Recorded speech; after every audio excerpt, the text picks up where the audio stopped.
안녕하십니까? 날씨가 비가 많이 와서 어제가 어린이날이었는데 특별한 행사들을 가셨나 모르겠습니다. 저희 아이들도 다 커서 어린이는 아닌데 어린이날 되면 뭔가 해야 되지 않나 하는 그런 자꾸 생각이 들 때가 좀 있어요. 특히 다들 행복한 어린이날을 보내셨나요?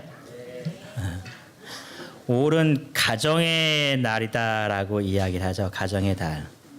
그래서 그런지 가정에 대한 행사들이 꽤 많습니다.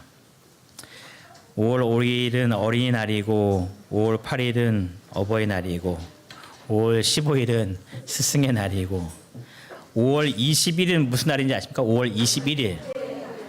예? 오, 많이들 아시네요. 저 이거 잘 몰랐었는데 5월 20일에는 부부의 날이다. 왜 21일이 부부의 날로 됐는지도 아십니까? 야, 예, 말씀하신 대로 둘이 하나가 되는 날이다. 한 목사님이 이 날을 강력하게 주장해서 이제 20일로 정해졌다라고 얘기하더라고요. 가정을 위한 여러 가지 좋은 행사들이 많은 달이어서 가정의 달인가 싶습니다. 그런데 원래 5월 15일은 스승의 날이 아니라고 이야기합니다. 유엔에서는 이 15일을 어떤 날로 정했냐면 93년에 이제 이 날을 정했대요. 세계 가정의 날이라고 이야기합니다. 그래서 원래 5월 15일은 전 세계적으로 우리나라를 빼고 가정의 날로서 이렇게 가정의 어떤 특별한 시간을 보내는 그런 날이라고 합니다. 근데 저희는 스승의 날로 이렇게 되어 있기 때문에 이 날을 그냥 스승의 날로 하는데 가정이 행복해질 수 있는 그런 날로 이렇게 정한 것 같습니다. 그래서 5월 달에는 설교를 제일 많이 할 때에 행복한 가정에 대한 설교가 제일 많은 것 같아요. 그래서 오늘 제목도 이렇게 좀 잡기를 행복한 가정을 만드는 비법이라는 그런 제목으로 이렇게 말씀을 좀 준비했습니다. 제가 굉장히 좋아하는 예언의 신의 말씀이 있는데 그걸 좀 소개해 드리려고 하는데 여러분 그 말씀을 꼭 간직했으면 좋겠습니다. 여러분 이 사진이 이 그림이 어떻게 좀 익숙하십니까? 아니면 낯서십니까? 낯서신가요? 제가 이제 요 한쪽 편에 보면 이렇게 주방에서 엄마가 뭐 하고 있고 아빠 밥 먹고 애들 이렇게 뭐 하는 모습이 제가 이 사진을 서울 사람들 중학교 있을 때 이제 학생들과 함께 나눴던 적이 있으니까 한 10년도 넘은 사건인데 그때는 저 그림이 굉장히 낯설게 여겨졌습니다. 근데 지금은 저 그림을 보면 우리 집도 그래 이제 그 느낌입니다. 식탁에 딱 모이면 다들 하나씩 들고 오죠. 핸드폰을 들고 오든지 뭐 탭을 갖고 오든지 해서 자기 나름대로의 것들을 다 이렇게 보면서 밥을 먹으면서 이쪽 웃을 때가 따로 있고 저쪽 웃을 때가 따로 있고 뭐 각각 알아서 밥을 먹습니다. 저희 집도 가만히 보면 이제 익숙한 그림이다 이렇게 생각이 좀 됩니다. 뭐 이렇다고 해서 꼭 가정이 불행하다라고 얘기하는 것은 아니고요. 근데 이런 가운데서 우리 가정이 얼마나 더 행복한 가정이 될 수 있을까라는 방법을 좀 찾고자 하는 겁니다. 삶에서 가장 중요한 가치가 무엇일까? 2021년에 미국에서 전 나라를 대상으로 이렇게 한 10몇 개 나라를 대상으로 이것을 조사를 했습니다. 당신의 삶 속에서 가장 중요한 가치는 무엇입니까? 라고 해서 물어봤어요. 그래서 한국, 일본, 미국, 영국, 그리스 요 대표적인 나라만 가지고 이제 1순위와 2순위와 3순위를 뭐로 대팠는지 이제 좀 정리해 놓은 건데 내 삶 속에서 가장 중요한 1순위가 우리나라는 뭐였을까요? 가족, 또 여긴 또 돈, 명예.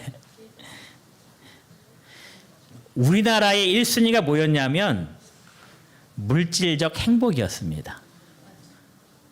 그러니까 이것이 있으면 나는 행복하다. 그러니까 물질이 풍부하는 것이 이 행복의 가장 중요한 1순위로 그들이 따졌다는 겁니다. 가장 가치 있는 거다. 다른 나라들은 어땠을까요? 제가 이 통계를 보면서 확실히 독특한 나라구나라는 것들을 좀 보게 됐는데 다른 모든 나라들은 1순위가 가족이었습니다. 근데 한국은 가족이 1순위가 아니에요. 그거 보면서 이제 한국이 점점 위태로운 모습으로 가고 있구나라는 것들을 이 통계를 통해서 좀 봤습니다. 우리나라는 가족이 몇 순위였을까요? 3순위요? 그럼 2순위는 뭐였을까요, 집사님? 네. 우리나라는요, 건강이 2순위고 가족이 3순위였습니다. 가족이 2순위도 안 되는 거예요, 지금. 여러분, 인터넷에 쭉 치시면 우리나라의 지금 가정의 위기가 심각합니다. 애들에 대한 것도 상당히 심각합니다. 그래서 학교에 있을 때에 어떤 법이 발의가 됐냐면, 제가 아마 초등학교 있을 때 그 법이 발의가 된 것 같아요.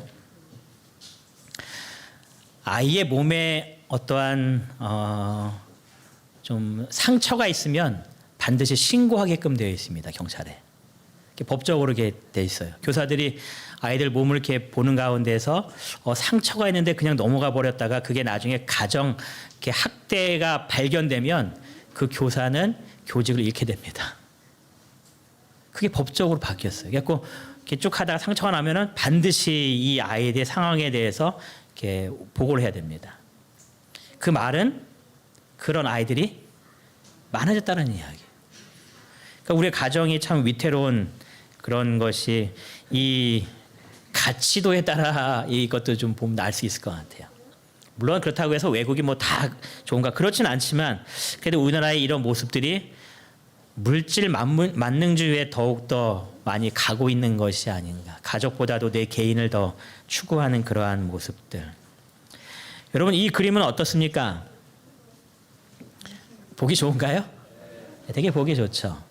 우리의 가정도 저런 가정 됐으면 좋겠다라는 그런 마음 따뜻한 느낌을 갖게 하는 그런 그림입니다. 온 가족이 함께 뭉쳐서 서로 사랑하고 아끼는. 좀 전에 앉아있는데 권율이었나요? 이렇게 와갖고 할아버지 무릎 위에 앉아서 막씩 웃는 모습이 너무나 아름답고 예쁜 거예요. 그 아이가 등단하는 사람 무릎에 앉았다고 아이 못된 녀석 이 개념이 아니라 그렇게 앉아있는 모습 자체가 하나님 보시기에도 굉장히 귀여웠을 것 같아요. 저 아이가 할아버지 좋다고 막 쫄랑쫄랑 와갖고 무릎에 앉아있는 그런 모습. 행복한 가정의 하나의 모습이 아닐까.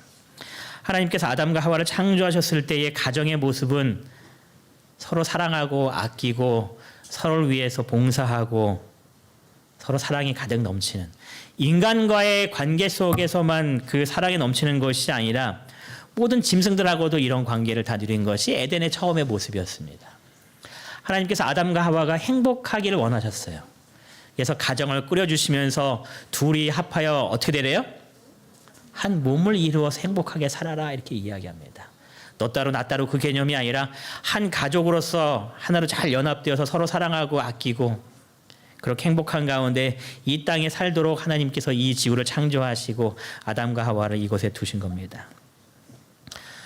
너무나 행복한 삶을 살고 있었는데 어느 날 갑자기 이 둘의 관계가 이렇게 깨어진단 말이에요. 무언가 관계 속에서 연합되지 못하는 그러한 일이 발생합니다. 범죄하기 전에는 정말 아끼고 사랑하고 베푸는 것이 전부였는데 범죄한 이후에 이들의 모습은 서로 비난하고 내 잘못이 아니라고 변명하는 것들이 이 아담과 하와의 마음속에 심겨진 모습이었습니다. 여러분, 무엇이 이렇게 서로를 다르게 만들었을까요? 지금 이 둘의 상황은 똑같습니다. 하지만 처음에 이들의 모습은 아끼고 사랑하고 모든 것들을 다 이렇게 보다듬어주고 포옹하는 그런 모습이었다면 후에 이들의 모습은 서로 비난하고 아끼지 않고 나만 추구하는 그런 삶의 모습으로 이렇게 바뀐 삶의 모습입니다. 도대체 무엇이 이들을 이렇게 만들었을까요? 죄악. 우리들의 가정의 모습은 어떻습니까? 처음에 창조되었을 때에 아담과 하와에게 주셨던 그런 완전히 연합되고 행복한 그런 가족입니까? 아니면 뭔가 분열된 모습 속에서 살고 있는 그러한 모습의 가정입니까? 어떻게 하면 다시 원래 아담과 하와를 창조하셨던 그 모습으로 돌아갈 수 있을까요?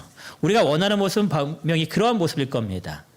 부부 간에 행복하고 자녀와 부모 간에 또 할머니와 손자 간에 모든 가족들이 함께 모였을 때에 웃음이 넘치고 사랑이 넘치고 기쁨이 넘치는 그런 행복이 가득한 그런, 물론 상황이 어렵다 할지라도 그 상황 때문에 우리 행복이 깨지는 것이 아니라 상황과 형편에 상관없이 항상 행복해질 수 있는 그런 가족을 원하는 것이 우리들의 삶의 분명한 모습인데, 어떻게 하면 그 모습을 다시 회복할 수 있을까? 물론 우리가 저 하늘에 가면 당연히 회복되겠지만 저 하늘까지 기다리는 것이 아니라 이 땅에서부터 어떻게 하면 그 모습을 우리의 가정이 회복할 수 있을까? 여러분, 그 비결을 성경과 예언의 신이 우리에게 주고 있다는 겁니다. 그래서 그 모습을 좀 알려드리려고 합니다. 마귀라는 이 말을 헬라어로는 디아볼로스라는 이 말로서의 기록을 신약 성경은 하고 있는데요. 이 마귀라는 이름의 뜻을 찾아보면 이렇게 기록합니다. 고소자, 참소하는 자, 비방하는 자. 이것이 이제 마귀의 모습이다라고 이야기하죠. 그래서 마귀는 하나님 앞에 우리를 고소합니다. 쟤는요 언제도 나쁜 일 했고요 하면서 우리가 구원받을 수 없는 나쁜 존재라고 하나님께 항상 고소하는 자로서 이야기합니다.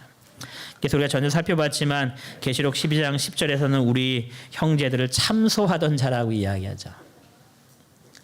우리를 절망 가운데 빠뜨리려고 하는 것이 이 사단의, 이 마귀의 이름 가운데 있습니다. 그런데 이 마귀가 고소하는 자, 참소하는 자, 비방해서 우리를 아주 밑바닥으로 전락시키는 자의 뜻만 있는 것이 아니라 또 다른 이름도 있습니다. 이 뜻에 어떠한 뜻이 있냐면 이간질하는 자, 서로 갈라지게 하는 자. 이것이 이 디아볼로스라는 이름 가운데에 포함되어 있는 내용입니다. 이 디아란 말이 이 사이란 뜻이고 볼로스란 말이 던졌다란 뜻이래요. 그래서 이 사이에 던져놓는 사람, 그래서 이간시키고 분열시키는 자가 바로 이 마귀다라고 이 마귀의 이름이 또 다른 의미로서 우리에게 이렇게 되어 있습니다.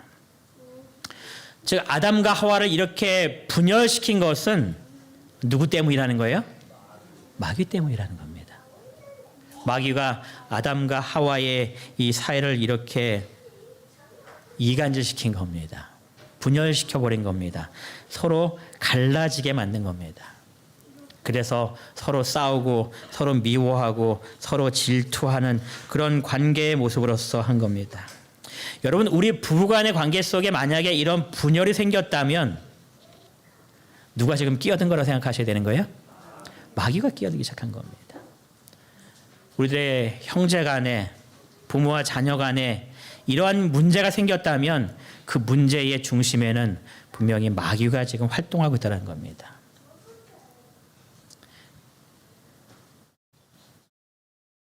우리의 가정 속에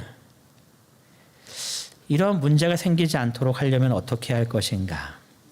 여러분, 그런데 이 아담과 하와 사이가 이렇게 분열된 이유, 우리의 가정이 조금씩 깨어진 그런 이유는 이들이 아담과 하와가 사단의 말을 따랐기 때문에 뿐만 아니라 가장 근본적인 이유가 있습니다. 단순히 마귀의 말을 따랐다고 해서 이렇게 분열된 것이 아니라 이렇게 분열되는 가장 근본적인 원인이 발생되었고 그 원인 때문에 생긴 결과들이 이렇게 분열과 서로 시기하고 질투하고 미워하는 그러한 모습들입니다. 어떤 이유가 가장 근본적인 이유인가? 그들이 누구를 피하기 시작했어요? 하나님을 피하기 시작합니다.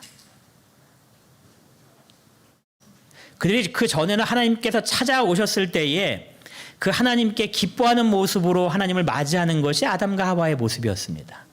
그런데 그들이 선악과를 먹은 이후에 그들의 모습을 찾아보면 하나님께서 그들에게 다가오셨을 때 그들이 어떻게 해요? 도망쳐버립니다. 숨어버립니다. 하나님께서 나를 발견하지 못하도록 그들이 나무 숲의 뒤에 숨어버리죠. 그들이 하나님과 그들의 사이가 갈라지기 시작했습니다. 하나님과의 갈라짐의 결과가 어떠한 결과가 나왔는가? 이 둘 사이의 문제가 발생되는 결과로서 나타나게 되었다라고 이야기하는 겁니다. 이사야서 59장 이전엔 이야기하길 이렇게 이야기해요. 오직 너희 죄악이 너희와 너희 하나님 사이를 모았대요? 갈라놓았고. 우리 죄악이 우리를 하나님으로부터 이렇게 갈라놓기 시작한 겁니다. 우리가 마귀의 말을 따랐을 때에 그 따른 결과로서 하나님께 더욱더 가까이 나아가는 그런 삶이 아니라 하나님께로부터 멀리 도망치는 삶의 모습으로 내 삶이 계속 이렇게 바뀌고 있다는 겁니다. 그런 모습이 어떠한 문제를 일으켰는가? 재림 신도의 가정 179페이지에 있는 내용인데요. 같이 읽겠습니다. 시작. 가족들과 교회에서 일어나는 분열과 불화의 원인은 곧 그리스도께로부터 분리되는 데 있다. 왜 분열이 일어났는지에 대해서 분명히 우리들에게 제시합니다. 왜 불화가 발생했는지에 대해서 이야기합니다. 우리의 가정에 그런 문제가 있을 수 있고요. 교회에 그런 문제가 발생할 수 있는데 그렇게 그런 분열과 불화가 생긴 이유는 뭐라고 설명해요? 우리가 그리스도께로부터 분리되었기 때문이다. 이유를 이렇게 설명합니다. 죄가 우리와 하나님 사이를 갈라놓았기 때문에 우리가 하나님께로부터 분리되었기 때문에 점점 멀어지기 때문에 그 결과로서 우리의 가정에 분열과 불화가 일어나기 시작했다는 겁니다. 이 교회에 분열과 불화가 있다면 이 안에 있는 누군가의 마음이 하나님께로부터 어떤 상태에 있다는 거예요 지금? 멀어진 상태에 점점 가고 있다는 겁니다. 하나님께로부터 멀어지면 멀어질수록 우리의 마음속에 분열과 불화가 더 크게 일어날 수밖에 없음을 우리에게 분명히 제시하고 있는 겁니다. 여러분은 하나님께로부터 분리되어 있습니까? 아니면 하나님께로부터 가까이 나아가는 삶을 살고 계십니까? 성경에 보면 말세에 고통하는 때가 있다라고 이야기합니다. 그래서 말세가 되면은 이러한 고통이 가득합니다라고 성경이 말씀하고 있는데 어떻게 보면 말세에 이런 고통하는 때가 일어난 가장 큰 이유는 그들이 하나님께로부터 점점점 뭐했기 때문에 나오는 결과예요? 멀어졌기 때문에 생긴 결과라는 겁니다. 이 지구의 사람들의 삶의 모습이 점점 하나님께 나아가는 삶이 아니라 마지막 때가 돼갈수록 사람들의 모습은 하나님께로부터 분리되어 점점 멀어지는 삶의 모습으로 가고 있다는 거예요. 그 모습 때문에 이 땅에 생기는 가장 큰 고통의 문제들이 생긴다라고 이야기하는 겁니다.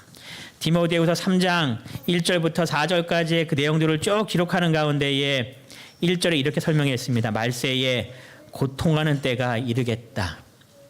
점점점 멀어지기 때문에 생기는 일들입니다. 2절에 보니까 사람들이 누구를 사랑해요? 자기를 사랑하는 겁니다. 좀 다른 말로 하면 사람들이 점점 이기적으로 바뀌겠다라는 이야기죠. 나만 생각하는 사회로 모습이 바뀐다는 겁니다. 이타적인 삶이 아니라 나만 생각하는 삶의 모습으로 모든 사람들의 삶의 모습이 바뀌겠다는 겁니다. 하나님을 멀리 떠난 결과로서 생기는 일임을 우리가 분명히 알아야 됩니다.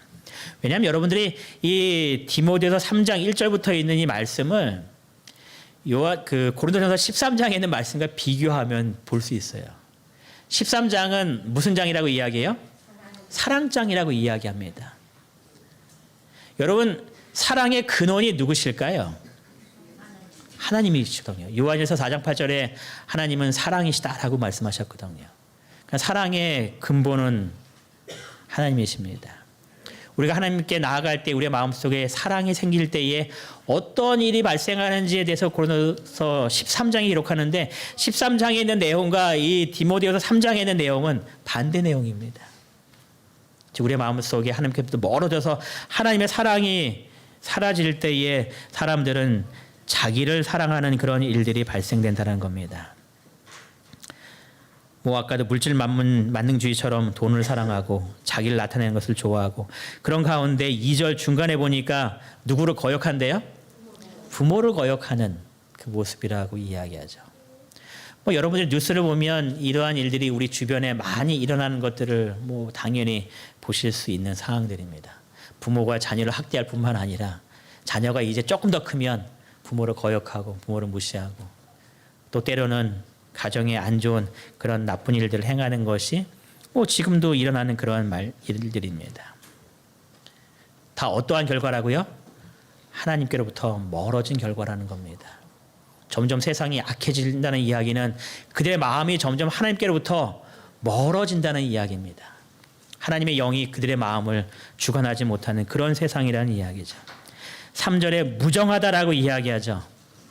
정을 전혀 느낄 수 없는 그런 상황의 모습들. 그것이 말세에 고통하는 때라고 이야기합니다. 사랑이 희미해져 버린 그러한 세상이죠.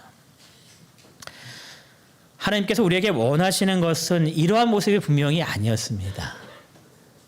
분열되고 갈라지고 나만 알고 어느 누구도 챙기지 않는 그런 모습이 아니라 주님께서 원하시는 모습은 요한복음 17장 22절에 이렇게 이야기합니다. 내게 주신 영광을 내가 그들에게도 주었사오니 이는 우리가 하나가 된 것 같이 그들도 뭐가 되게 하려 한대요? 하나가 되게 하려 하십니다. 하나님께서 원하시는 것은 이거였습니다. 아버지와 아들과 성령 하나님께서 하나이신 것처럼 우리 모두가 뭐 되게 원하신 거예요? 하나 되게 원하신 겁니다. 서로 사랑하고 서로 아끼고 서로 포용하고 그것이 하나님께서 원하시는 것임을 우리에게 이야기합니다. 그래서 아까도 이야기 나눴지만 창세기 2장에 하나님께서 인간을 결혼식을 허락하실 때에 말씀하시기를 그 아내와 합하여 둘이 한 몸을 연합하는 관계 속에서 살아가라고. 그러니까 범죄하기 이전에도 하나님께서 그들을 주례시키시면서 너희가 이런 연합 속에서 행복하게 잘 살아가라고 하셨는데 그 연합이 깨어지기 시작한 겁니다. 이런 모든 불행이 우리의 가정 속에 있는 웃음이 사라진 이유가 그리스도께로부터 멀어진 거라면 웃음을 회복할 수 있는 방법은 뭘까요? 너무나 쉽죠? 재림신도의 가정 179페이지에 이렇게 이야기합니다. 그리스도께로 가까이 가게 되면 피차에 가까워진다. 너무나 간단한 답을 우리에게 제시하고 있는 겁니다. 우리의 삶이 어떻게 되어야 되는데요? 그리스도께 가까이 나아가야 한다고 이야기하는 겁니다. 왜냐하면 지금 많은 사람들의 삶의 모습이 그리스도께로부터 점점 떠나가고 있기 때문에 그렇습니다. 내가 교회 안에 있다고 이야기하지만 그럼에도 불구하고 내가 그리스도께로 가까이 가는 삶이 아니라 그리스도께로부터 점점 멀어지는 삶을 살고 있기 때문에 그래서 재림신도의 가정에 기록하면서 그리스도께로 가까이 가게 되면 피차에 가까워진다. 여러분 이 시간 그리스도께로 가까이 나가게 되시기로 결심하는 여러분과 제가 되기를 간절히 바랍니다. 여러분 2023년 올해 교회의 표가 뭘까요? 예, 올해 교회의 표가 뭘까요? 하나님께 가까이 나아가자. 예. 이것이 이문원교회의 표입니다. 여러분 이 표를 왜 정했는지 아시겠죠? 이 교회가 예수님 안에서 하나로 연합될 수 있는 유일한 길은 어떤 거라는 거예요? 하나님께 가까이 나아가는 겁니다. 우리 모든 성도가 개인적으로 하나님께 가까이 나아가는 삶을 살 때에 피차에 어떻게 된대요? 가까워지는 겁니다. 주님께서 우리가 하나가 되라고 말씀하신 그 모든 명령들이 우리가 그리스도께로 가까이 나아갈 때에 이루어지는 역사임을 꼭 기억하게 되시기를 바랍니다. 우리가 이 연합을 위해서 노력하는 모습도 분명히 있어요. 그런데 재림신도의 가정에 이렇게 기록합니다. 교회 내에서와 가정 내에서 참된 연합의 비결은 외교적 수완이나 경영 수완 또는 난관을 극복하려는 초인간적인 노력, 비록 이것들이 이 목적을 달성하는 데 큰 도움이 되더라도 그것에 있지 않고 어디에 있대요? 그리스도와의 연합에 있다. 여러분들 우리의 가정을 행복하게 만들기 위해서 많은 이벤트들을 만드실 수 있을 거예요. 여러 가지 좋은 행사들을 가지면서 우리의 마음속에 자녀의 마음을 내 마음속에 이렇게 끌어들이기 위해서 많은 일들을 분명히 할 수 있을 겁니다.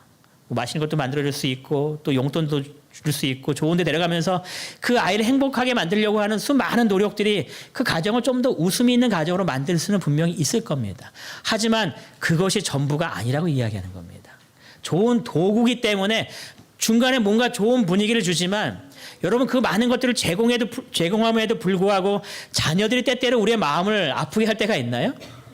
있단 말이에요. 그 원인은 무엇을 놓친 거예요? 그리스도와의 연합을 놓친 겁니다. 가장 중요한 것은 그리스도와의 연합을 만들어내는 일이라는 거예요. 그리스도께 가까워지게 하게끔 하는 일. 그 다음에 하는 우리의 모든 활동들이 그것에 도움을 준다라고 이야기하는 겁니다. 여러분 그 무엇보다도 그리스도께 가까이 나가는 것을 가장 중요하게 여기시는 우리 모든 성도님 되시기를 간절히 바랍니다. 그럴 때에 회복되기 시작하는 겁니다. 그럴 때에 우리의 가정이 여러 가지 문제 속에서 벗어나는 놀라운 하나님의 은혜를 경험하게 되는 겁니다. 이것이 왜 이루어지나 이 화인 여사가 그걸 조금 더 이해하기 쉽게 하기 위해서 이렇게 설명합니다. 하나의 큰 동그라미를 그리고 그 변두리로부터 많은 선을 그 중심에 연결시켜 보라. 그 선들이 중심에 가까이 가면 갈수록 빛이 어떻게 된대요? 머릿속으로 이렇게 그림이 그려지면 이해가 되시죠? 나와 너 사이가 굉장히 멀었습니다. 굉장히 먼 거리에 있는데 우리가 점점 원의 중심으로 다가가는 겁니다. 그 말은 아까 이 화해분이 기록한 말대로 그리스도께로 점점 가까이 나아가는 겁니다. 그럼 이렇게 먼 이 관계가 어떻게 되는가? 내가 이 원안으로 조금씩 갈 때에 한 단계 가고 또 단계 가고 그 다음 단계 갔을 때에 상대방과의 관계가 어떻게 돼요? 피차에 보니까 더 가까워져 있는 겁니다. 그러니까 내가 그와 가까이 하고자 무언가 많은 것들을 노력했기 때문에 이게 관계가 가까워진 것이 아니라 내가 그리스도께로 가까이 가기 위하여 조금 더 많은 시간을 투자하고 그런 삶을 살 때에 가보니까 내 옆에 누가 있는 거예요? 가까워진 그 사람이 있는 겁니다. 그 사람이 예수님께 가까워졌기 때문에 무언가 우리의 두 사람 속의 관계가 더 변화된 것이 아니라 그 사람과 상관없이 내가 가까워졌기 때문에 내 선상에서 그 사람과 나의 사이는 가까운 겁니다. 그러니까 그 사람이 나에게 어떻게 행동한다 할지라도 나는 그가 멀다라고 느끼지 않는 겁니다. 왜냐하면 나는 가까워져 있기 때문에 내 선상에서 그 사람은 항상 가까워져 있거든요. 우리의 삶 속에 관계를 회복하는 가장 좋은 방법은 그리스도께로 가까이 나아가는 것임을 이렇게 화인 여사는 이 도표를 통해서 우리에게 분명히 설명합니다. 여러분 내 마음속에 힘든 것이 있다면 그걸 극복하기 위해서 그리스도께에 더 가까이 나아가셔서 하나님께서 우리들에게 제공하시는 놀라운 이 연합의 모습들을 경험하게 되시기를 간절히 바랍니다. 우리 이 말씀을 좀 같이 한번 읽어볼게요. 그리스도인의 시작. 그리스도인의 생애도 이와 같다. 우리가 그리스도께 가까이 가면 갈수록 피차간에 더욱 가까워진다. 가까워지면 가까워질수록 저 사람이 변화된 그거는 다른 문제고요. 내 삶 속에서 그 사람은 나와 더욱더 가까워지는 겁니다. 여러분 그리스도께 가까이 나아가고자 이 시간 결심하시겠습니까? 여러분 결심하는 우리 모두가 되기를 바랍니다. 그래서 시간이 흐르면 흐를수록 이 교회가 서로 피차에 더 가까워지고 더 사랑하고 더 아끼고 또 이런 모습이 우리의 가정에서도 부부간에 더욱더 가까워지고 부모와 자녀가 모두 더 가까워지고 하나님 안에서 하나로 연합되어서 웃음이 넘치고 기쁨이 넘치는 상황이 좋아서 그런 것이 아니라 상황이 너무나 힘들고 어려울지라도 그 상황을 벗어나서 우리가 행복한 그런 그리스도인의 삶을 살게 되시기를 간절히 바랍니다. 우리가 하나님께 가까이 나아갈 때에 어떤 일의 변화가 생기는가에 대해서 야고보서 4장 8절에 이 화해주석이 이런 글을 남기고 있습니다. 같이 한번 읽겠습니다. 하나님을 시작. 하나님을 가까이 한 결과는 무엇인가? 우리가 그분을 가까이하여 그분의 순결하심과 사랑을 반드시 우리는 자신의 결점을 깨닫고 보다 높은 수준으로 향상하고자 하는 마음이 가득하게 된다. 이것이 가까이 가게 된 결과라는 겁니다.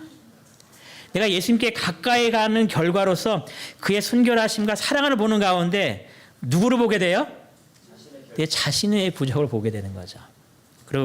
그래서 예수님처럼 되고자 그가 더욱더 주님께 간절히 기도하는 겁니다. 그러니까 내 삶에 변화가 일어나기 시작한다는 겁니다. 더욱더 주님을 닮아가는 그러한 삶의 모습으로 바뀌니까 그가 말하는 것과 행동하는 그 삶의 모습이 다 누구처럼 행동하게 되는 거예요? 예수님처럼 행동하게 되는 겁니다.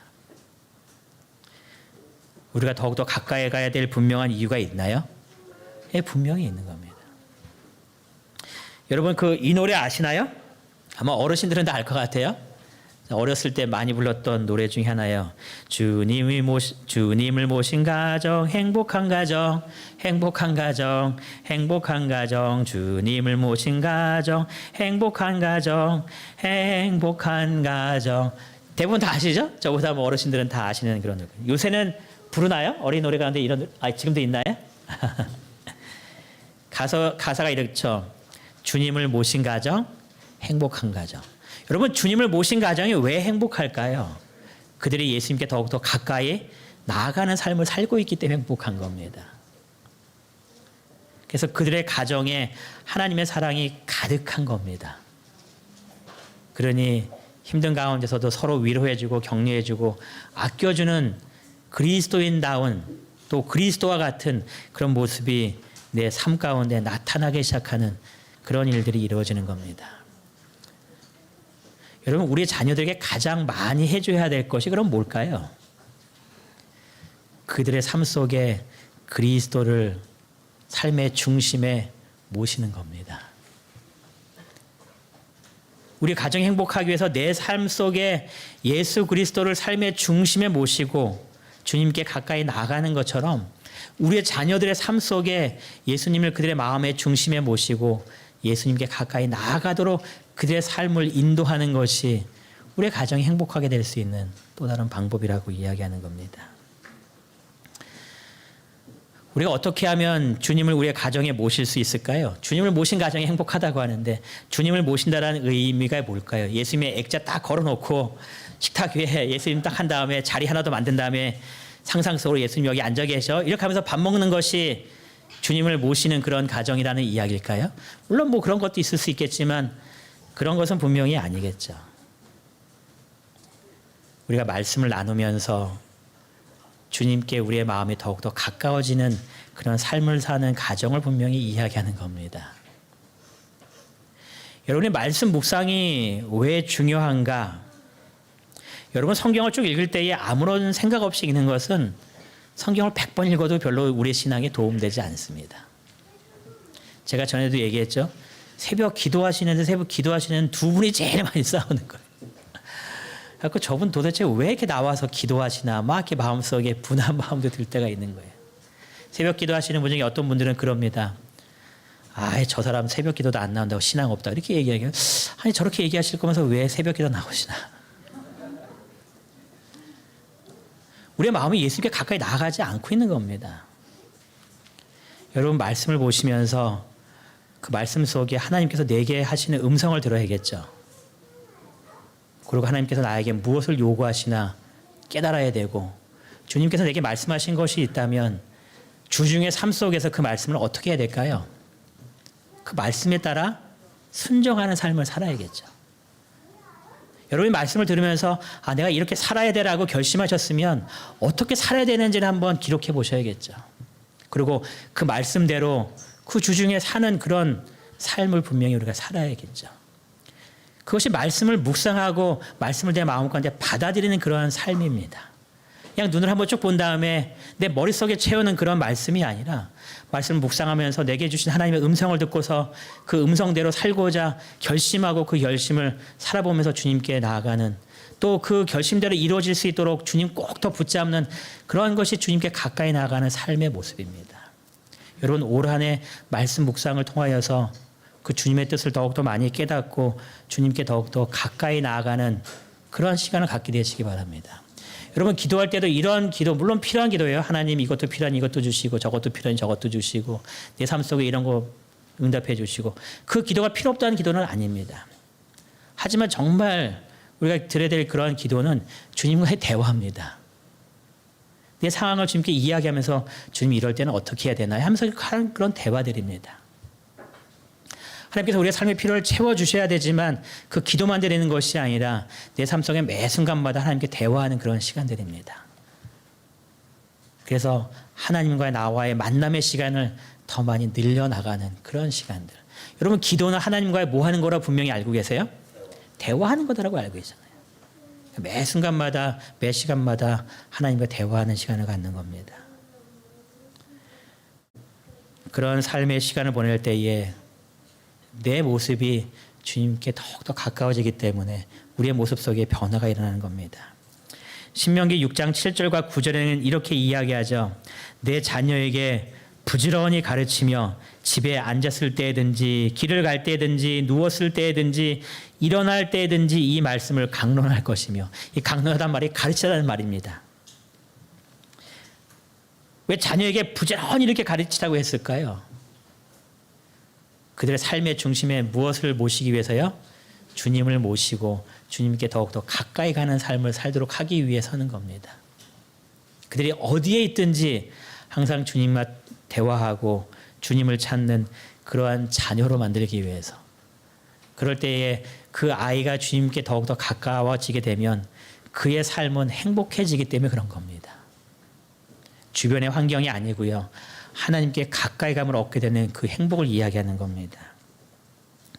또 8절에 말하기를 너는 또 그것을 내 손목에 메고 기호를 삼으며 내 미간에 붙여 표를 삼고 내 집 문설주와 바깥문에 기록하라. 우리가 볼 수 있는 모든 곳에 우리의 생각과 우리 행동 속에 주님의 말씀을 중심으로 삼고 살아야 할 것을 우리에게 분명히 이야기합니다. 하나님께 가까워지라고 지금 이야기하는 겁니다. 이러한 삶을 통하여서 올해 우리의 가족에 더 큰 행복이 넘치는 그러한 우리 모든 성도님 되시기를 간절히 바랍니다. 여러분 우리가 공부를 잘하려면 누구를 친구를 삼으라고 이야기하나요? 공부 잘하는 친구 옆에 가라고 하잖아요. 그래서 여러분들이 자녀 공부 잘 시키려고 하실 때에 반에서 누가 공부 잘하나 이렇게 훑어보신 다음에 집에 돌아오면 야 다이야 너 걔하고 좀 친하게 지내 이렇게 얘기하시잖아요. 다 이렇게 계산해서 이렇게 얘기하시잖아요. 저희도 뭐 어렸을 때 아이들 키우면서 그런 걸 쫙 둘러본 다음에 아 얘가 괜찮은 것 같으면 다이야 주희야 얘하고 좀 친하게 지내면 어떻겠니 이렇게 일부러 얘기한단 말이에요. 내게 무언가 잘하려고 하면 잘하는 사람 옆에 가야 되잖아요. 여러분이 말씀 묵상을 잘하려면 누구한테 가면 될까요? 이 교회 말씀 묵상을 잘하는 사람이 누군지 좀 찾아보시기 바랍니다. 그 사람 옆으로 가세요. 그 사람과 함께 시간을 보내시기 바랍니다.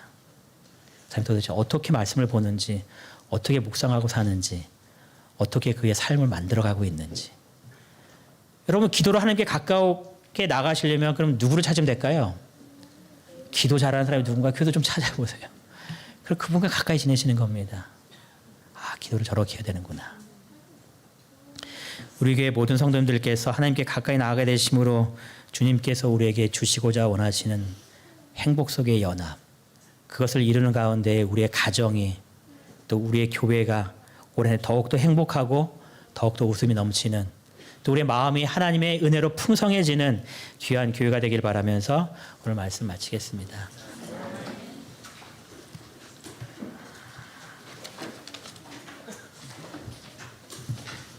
목사님 말씀 감사합니다. 마치는 찬미 420장입니다. 찬미회의 기도에 목사님께서 기도해 주시겠습니다.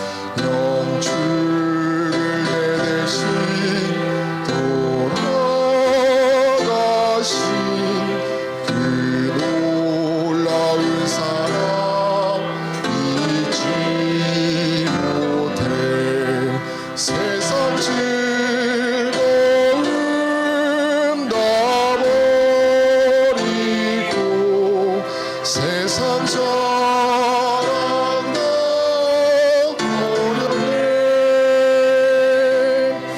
주 예수보다도 귀한 것은 없네. 예수밖에는 없네. 주 예수보다도 귀한 것은 없네. 이 세상 명예가 바꿀 수 없네. 이전에 즐기던 세상 일도 주 사랑하는 맘 뺏지 못해. 세상 즐거움 가버리고 세상 사랑 가버렸네. 주 예수보다도 귀한 것은 없네. 예수밖에는 없네. 주 예수보다도 귀한 것은 없네. 이 세상 행복과 바꿀 수 없네. 유혹과 비방이 와도 주 섬기는 내 맘 변치 못해. 세상 즐거움 가버리고 세상 자랑 가버렸네. 주 예수보다도 귀한 것은 없네. 예수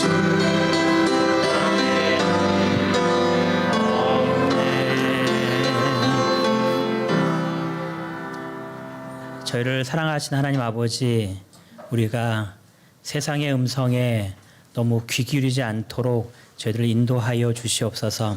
주님께 더욱더 가까이 나아가기 위하여 주님의 음성에 귀 기울이며 주님께 더욱 기도하고 주님을 더욱 붙드는 저희들의 모습 되도록 인도하여 주시어서 주님께 가까이 나아가는 자들에게 주시는 참된 행복을 우리 모두가 누리며 우리의 가정이, 우리의 교회가 더욱 행복한 가정과 교회 되도록 축복하여 주시옵소서. 저희들 주님께 가까이 나가기에 너무 우리의 마음이 부족할 때가 많사오니 주님의 강력한 힘으로 저희들을 붙들어 주시어서 더욱더 주님께 가까이 가는 한 해 되도록 인도하여 주시기를 저희를 사랑하시는 예수님의 이름으로 간절히 기도드리옵나이다. 아멘.